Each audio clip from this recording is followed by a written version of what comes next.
Hello everyone, आप सभी का स्वागत है मेरे इस यूट्यूब चैनल माय स्मार्ट गुरुजी में।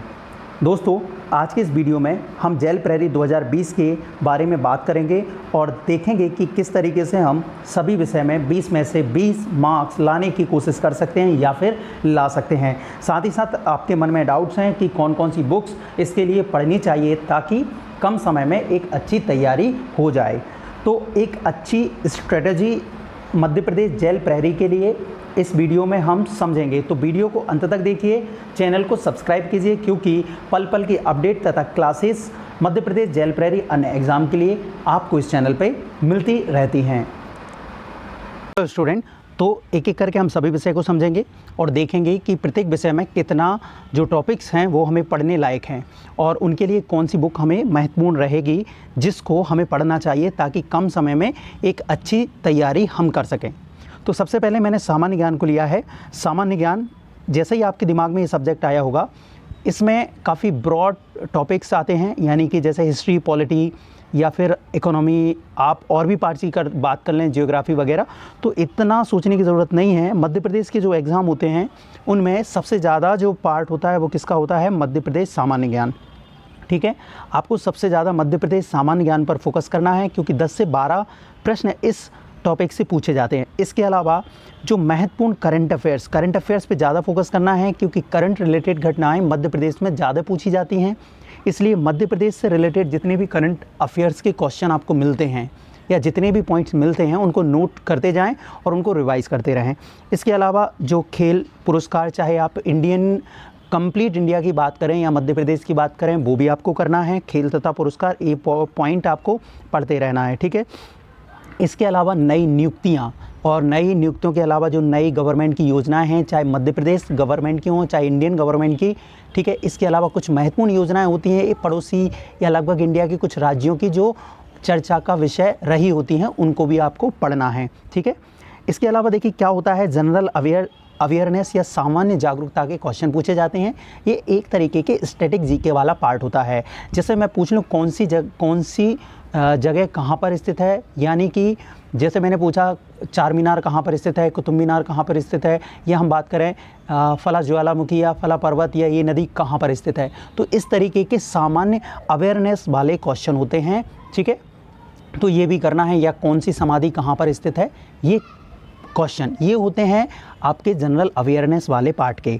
ठीक है, इसके लिए मैं आपको बुक प्रेफर करवाता हूँ। कौन सी बुक आपके लिए महत्वपूर्ण रहेगी, तो आपको MPGK के लिए पुणेकर लेनी है और जो पुणेकर आती है वो न्यू एडिशन में लेना है। मतलब आपका 1 साल पुराना भी एडिशन हो उसको नहीं, आपका जो नया एडिशन है उसको प्रेफर करना है। इसके अलावा आप इंटरनेट से मध्य प्रदेश या फिर इंडिया के जो करंट अफेयर्स आप निकाल सकते हैं। साथ ही आपको क्या करना है, साथ ही आपको जो स्पीडी आती है जीके की, स्पीडी यानी रेलवे के लिए आती है, वो प्रेफर आप कर सकें तो उसको आप ज़रूर करें। सामान्य अवेयरनेस में भी काम आएगी आपकी और जनरल साइंस में भी वो काम आएगी क्योंकि वहाँ पर वो क्वेश्चन पूछे जाते हैं या उस बुक में जो क्वेश्चन मिलेंगे वो ज़्यादातर किसी ना किसी एग्ज़ाम में रेलवे के आए हुए क्वेश्चन हैं। ठीक है, तो उनसे आपका जनरल अवेयरनेस वाला पार्ट कंप्लीट हो जाएगा।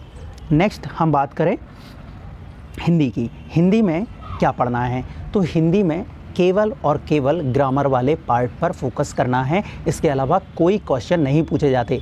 मेरा मतलब हिंदी साहित्य से है या हिंदी इतिहास के क्वेश्चन से है, ऐसे कोई क्वेश्चन नहीं पूछे जाते। रचनाओं के बारे में ऐसे कोई क्वेश्चन नहीं आते।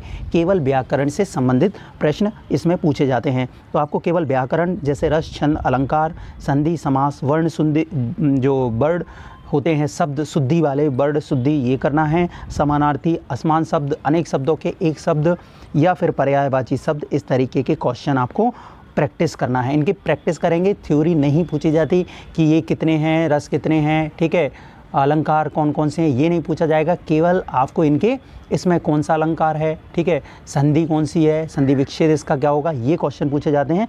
तो इसके लिए सबसे महत्वपूर्ण जो बुक्स है वो आपकी लूसेंट रहेगी। लूसेंट के सारे क्वेश्चन आप प्रैक्टिस वाले जो उसकी एक्सरसाइज में दिए होते हैं वो आप कंप्लीट कर लेना। ठीक है, नेक्स्ट टॉपिक, नेक्स्ट हम जाते हैं सामान्य अंग्रेजी। यहाँ पर लोगों को दिक्कत जाती है क्योंकि इंग्लिश, बहुत सारे स्टूडेंट जो कि MP पुलिस की तैयारी कर रहे हैं, कांस्टेबल की, उन या फिर रेलवे की तैयारी की है, तो इंग्लिश वहाँ पे नहीं आती, पर इसमें इंग्लिश आती है, तो इसमें घबराने की ज़रूरत नहीं है।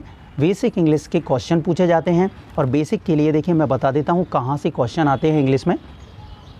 तो जो आर्टिकल सबसे महत्वपूर्ण है, आर्टिकल आपको ध्यान रखना है, सामान्य अंग्रेजी में आर्टिकल, ठीक है, नाउन, प्रोनाउन, एडजेक्टिव के क्वेश्चन, या फिर जो मैंने लिखे भी हैं देखिए मात्रा बोध वाले क्वेश्चन, ये ज़्यादा पूछे जाते हैं। यानी कि व्यापम के ये फेवरेट क्वेश्चन होते हैं, 3 से 4 क्वेश्चन आते हैं। जैसे कहाँ पे लिटिल का यूज़ होगा, फ्यू, अ फ्यू, है ना, या फिर अ लिटिल, ये कुछ जो फ्यू वाले शब्द होते हैं, यानी इनको कहाँ यूज़ करना है, इसमें फ्यू आएगा या इसमें अ फ्यू आएगा, अ लिटिल आएगा, द लिटिल आएगा। तो ऐसे क्वेश्चन जो होते हैं मात्रा के बोध कराने वाले, इनको आपको करना है।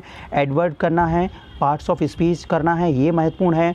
आपको कंजक्शन करना है, इसके अलावा जो आइदर और, नाइदर नॉर, है ना, as soon as, such that, so that, ये आपको कंजक्शन ज़रूर पढ़ना है क्योंकि इनसे रिलेटेड क्वेश्चन आपके आएंगे। सब्जेक्ट वर्ब एग्रीमेंट, यानी कि कौन से, ये सब्जेक्ट वर्ब एग्रीमेंट को ध्यान रखना है। आपको अरेंज सेंटेंस अरेंजमेंट होना चाहिए कि ये सही है, इसमें एरर तो नहीं है, ठीक है। ऐसे क्वेश्चन एरर में आपके 1-2 पूछ ले जाएंगे। इसके अलावा टेंसेस और मॉडल महत्वपूर्ण है, इनसे भी 1-2 क्वेश्चन पूछते हैं, 2 से 3 भी क्वेश्चन हो सकते हैं। ये महत्वपूर्ण है ग्रामर का पार्ट, टेंसेस और एरर में मॉडल में से, ठीक है। इसके अलावा आप एक्टिव पैसिव वॉइस, ठीक है, और कुछ सिमिलर वर्ड्स होते हैं। सिमिलर वर्ड मतलब आपके इस जैसा आपको इन 4 ऑप्शन में कौन सा शब्द लग रहा है या फिर इसके अपोजिट कौन सा शब्द लगभग लग रहा है, ये आपको करना है।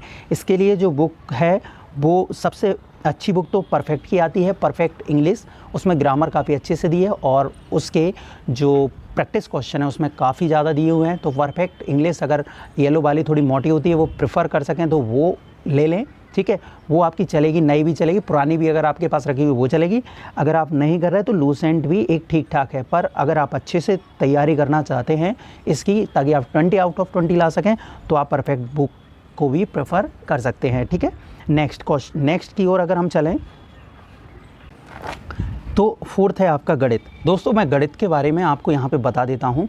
जो आप मैथ और गणित आप समझ रहे होंगे, जो आप SI एग्ज़ाम में देखे होंगे या फिर जो आप रेलवे में या फिर बैंकिंग में, वो बिल्कुल अलग है। यहाँ पे बिल्कुल सामान्य गणित के क्वेश्चन पूछे जाते हैं जिन्हें 5वीं क्लास का एक छात्र भी सॉल्व कर सकता है।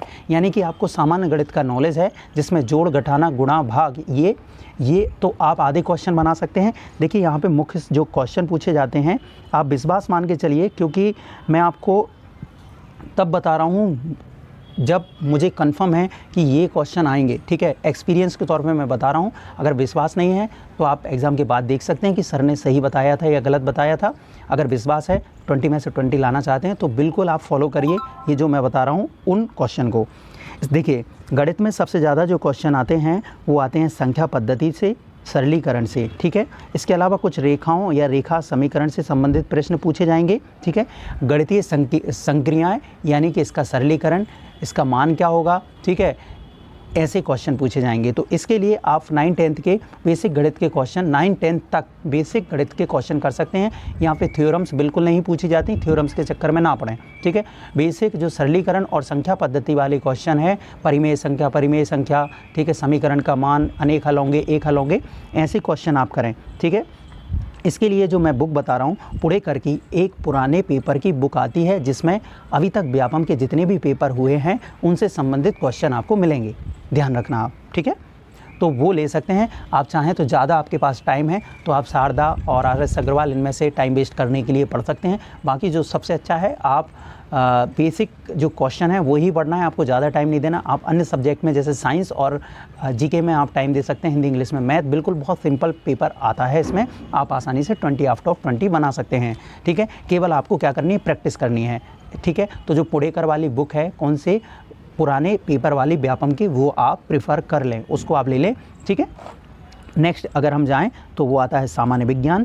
सामान्य विज्ञान में देखिए मैं महत्वपूर्ण, मैंने पहले भी कहा था, सामान्य विज्ञान में आप फिजिक्स, केमिस्ट्री, बायोलॉजी ना सोचें, एक सामान्य साइंस यहाँ पर पूछी जाती है। पिछली बार एक स्टूडेंट ने भी यही बोला सर इसमें फिजिक्स भी आ रही है, वो फिजिक्स, केमिस्ट्री, बायोलॉजी नहीं है, वो फिजिकल साइंस हम बोल सकते हैं उसको, यानी कि भौतिक विज्ञान वाला पार्ट है, फिजिक्स नहीं है। दोनों में डिफरेंट होता है। भौतिक फिजिक्स पूरा कंप्लीट जो आप 11-12 में पढ़ते हैं, और सामान्य जो फिजिकल लाइफ साइंस में जो क्वेश्चन आते हैं। तो हम बात करें इसकी महत्वपूर्ण खोजें। जो इस टीके की खोज किसने की, इसकी खोज किसने की। इसके अलावा इकाइयाँ, ठीक है, जो आप यूनिट से पढ़ते हैं फिज़िक्स में, ठीक है, या फिर साइंस में जो खोजें पढ़ते हैं, जो यूनिट पढ़ते हैं उन, और इलेक्ट्रॉन वगैरह, प्रोटॉन या फिर किरणों के मान, आप इनको याद करेंगे, ठीक है। कुछ प्रक्रियाओं को कि ये प्रक्रिया कौन सी है, ये क्रिया कौन सी है, इसको क्या कहते हैं, ठीक है। जैसे कि रासायनिक परिवर्तन, एक चीज़ से दूसरे में परिवर्तन, तो ये कौन सा परिवर्तन कहलाएगा, ये चीज़, ठीक है। इसके अलावा हमारे जीवन से जुड़ी जितनी भी सामान्य विज्ञान की घटनाएं होती हैं उनको आपको समझना है और उनके क्वेश्चन करना है। इसके लिए सबसे जो महत्वपूर्ण बुक है वो है ऑब्जेक्टिव, कोई सी भी बुक जिसमें ऑब्जेक्टिव क्वेश्चन दिए हों। जो मैंने पहले आपको बताया था, स्पीडी की बुक इसके लिए प्रेफर कर सकते हैं। स्पीडी की बुक इसके लिए अच्छी बुक होगी। इसके अलावा दूसरी जो है, आप लूसेंट में से भी साइंस के क्वेश्चन देख सकते हैं, साइंस की थ्योरी पढ़ सकते हैं। तो दोस्तों, अगर आपने इतना कर लिया पांचों सब्जेक्ट के लिए तो आप बहुत अच्छा स्कोर कर सकते हैं। तो स्टूडेंट, और भी जानकारी के लिए आप कमेंट कर सकते हैं। तब तक के लिए हमसे जुड़े रहने के लिए धन्यवाद। प्लीज़ चैनल को सब्सक्राइब करें और वीडियो को शेयर करें।